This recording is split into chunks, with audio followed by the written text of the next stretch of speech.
Yankwa Homano so na yene senior Joe Jackson, yene no ending commander pay na yempen kene thoughts on the performance of the economy, where we are going, and especially yesterday when the IMF made us to understand, especially for yen continent Africa and the sub-region, how bad the situation is going to be going into 2023 and 2022.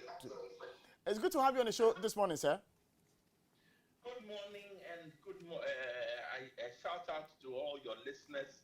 Good to hear you. I'm hoping you're doing well today, sir. I'm doing great. I'm doing great. So the IMF yesterday indicated that the Ghanaian situation, especially when it comes to inflation, is a local induced inflation, not necessarily an external one. I would want for us to make sense of this, as continually we've been told that the impact we are experiencing as a result of the COVID-19 and the Russia-Ukraine war. What does it mean for the IMF to say that? Okay, now there are two things here. The first is that you've got to understand that some of the inflation we are facing is because the cedi has crashed. Now, the cedi crashing is a local issue. We have not managed our finances properly. There's loss of confidence in the cedi, and the cedi crashing means that everything is far more expensive than it needed to be. So we are quite clear that it is the first local condition is that the cedi crash has caused things to be very expensive. And we can see in the price of fuel, we can see it in the price of drugs, we can see it in the price of imported food, frozen chicken, rice, everything. The cedi has crashed. The second thing is that there is also, remember that when the mid-year review happened, there was what we call deficit financing, which means essentially the Bank of Ghana loaned the government some money. Now, when that money came back into the economy and helped make inflation worse, because inflation just means there's more money chasing the little goods we have. So it's that simple. We have to admit that some of the, as confirmed now by the IMF, that the dark conditions we are facing are also self-inflicted. Now, the point you made about the inflation and that of policy rates, which has been going up and up and up, and the point about, more money chasing fewer goods. Now, is that a true reflection of the ground? Is there more money in the system than goods? Well, there's definitely more money than goods. Otherwise, why would people be buying higher and higher and higher? And there's also the fact that some of it has nothing to do with the money. It has to do with the cedi that has crashed. Could it not be the case that these are essentials we are referencing? Fuel is an essential. Food is an essential. All the other things are essentials. And so whether you have the money or not, you would have to buy it. And so it's not a matter of necessarily more money being in the system. And so the Bank of Ghana deciding to hike monetary policy rate upwards. You are right. These are essentials, and you can't postpone drugs. You can't postpone, to some extent, fuel and so on. So you are right. And some of us also believe that the central bank has to look at just hiking the rate, because that does not address the issue.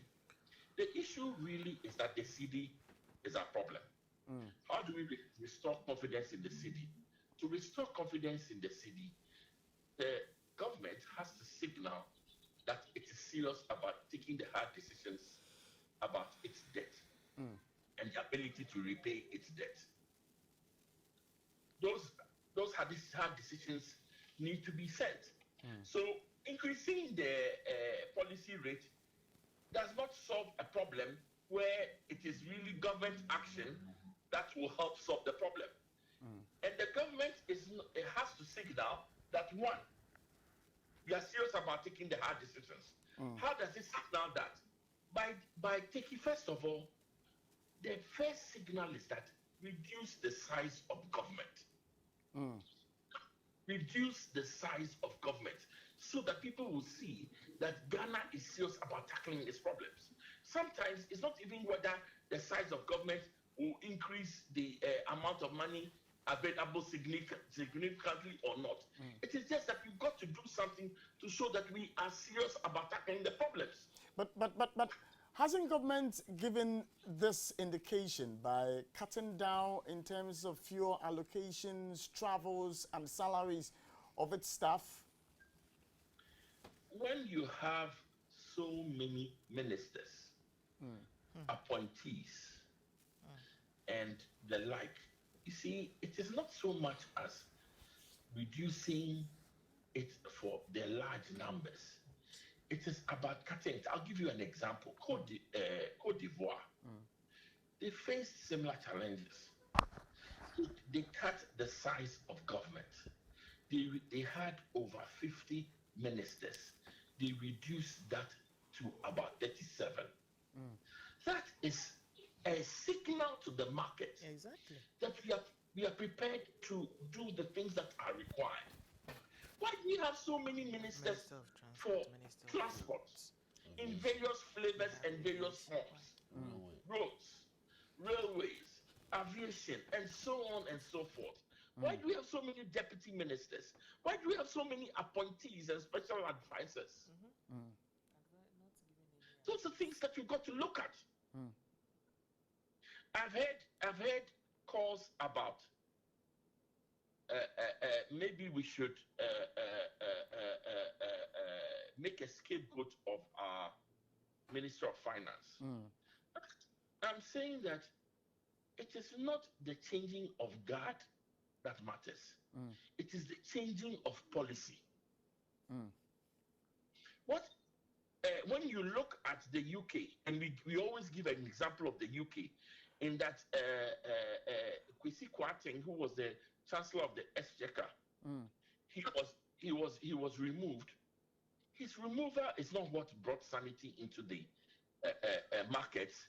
His removal was also followed by a new chancellor who did a complete U-turn of the previous policies. What calmed the markets down was the U-turn. If the new chancellor, Jeremy Hunt, had come to propose the same old policies, the market would have responded badly again.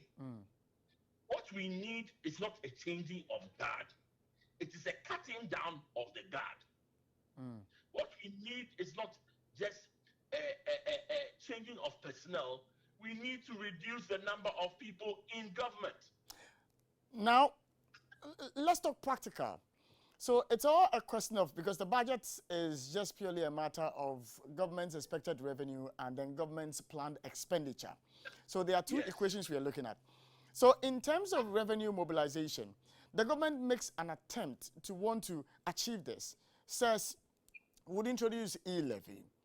Government says that GRE, beef up your systems to ensure that we have a lot more money. And yet, these mechanisms government put in place to ensure that we're able to bridge that gap between for the deficit is not yielding any results. So at what point do we then look at the government and we say, it's your doing? Oh, but remember that e-levy was a problematic tax in the sense that I can avoid e-levy without committing a crime. I choose to use electronic means. If I use cash, you can't hold me that I've done something criminal. True. So that e-levy was one of the taxes that you could avoid without committing a crime. Now, that also, and when you take that and add the fact that people were very angry about the e-levy, there was a huge backlash about the e-levy. You see that people made huge efforts to avoid paying e-levy. The use of Momo, for example, has not gone down. It is the payment of e-levy that has not kept up. Now, remember that, unfortunately, unfortunately, we are trying to increase taxes in the short term. That's very difficult. What we should do is take away those exemptions and close the loopholes that allow people to get away without paying the tax that they should. Some efforts, we can see some efforts being done by GRA.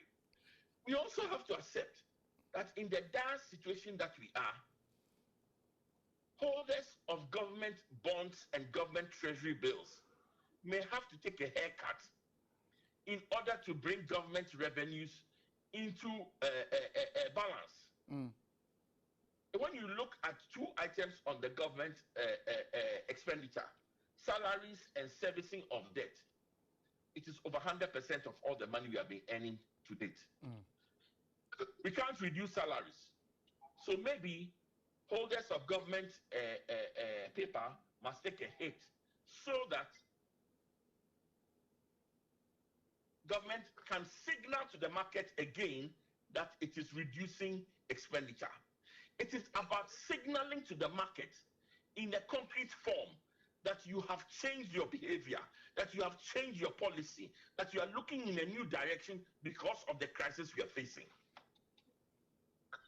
Now, let's end the conversation with the controversy of debt restructuring issues.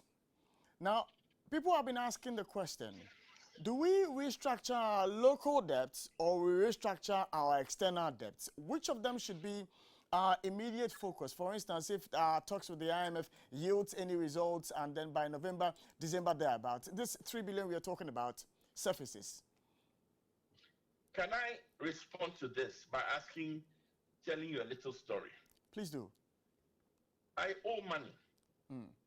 I've called my big brothers in the family I've called an external person to come and help me, say, you know what, help me, give me a loan and lead me to go and negotiate with my creditors.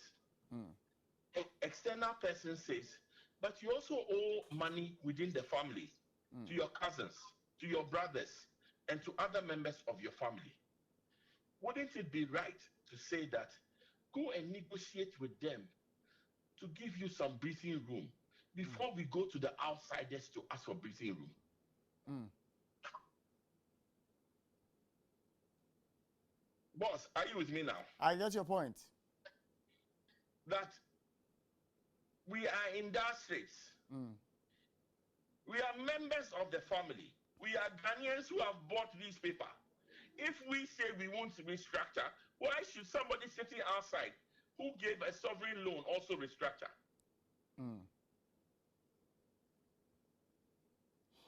Interesting, question you pose. But let's do some analysis of the scenario you just painted.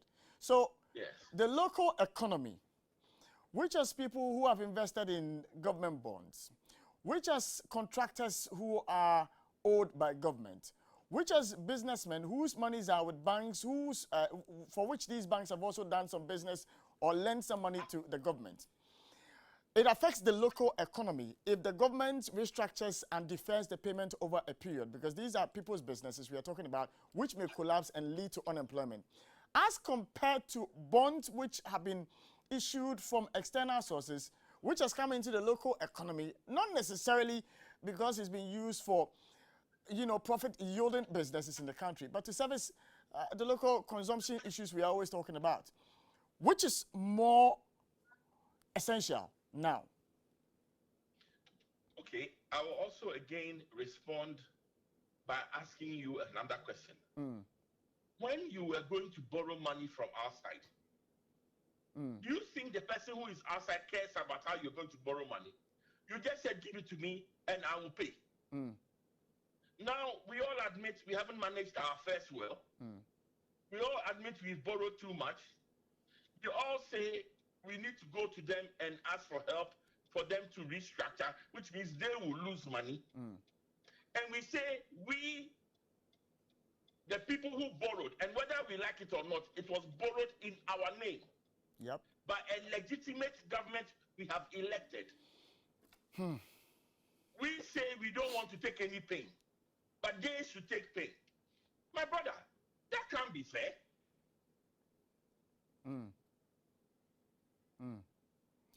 But cannot be fair. in ending, If I borrow money, right? Yep. And today I borrowed money, and my debtors are holding me, and then my wife comes to say, "Oh, you owe me, so you pay me. As for the one you owe me, dear, you pay. But I ask the outsiders for help. It won't fly. It won't fly. It won't fly. So really, I say we are in a mess. It is us. It is Ghana. The debts were contracted by a legitimately elected government of Ghana. The consumption was done by Ghanaians willy-nilly. We cannot say. Is it fair to those of us who are holding government paper?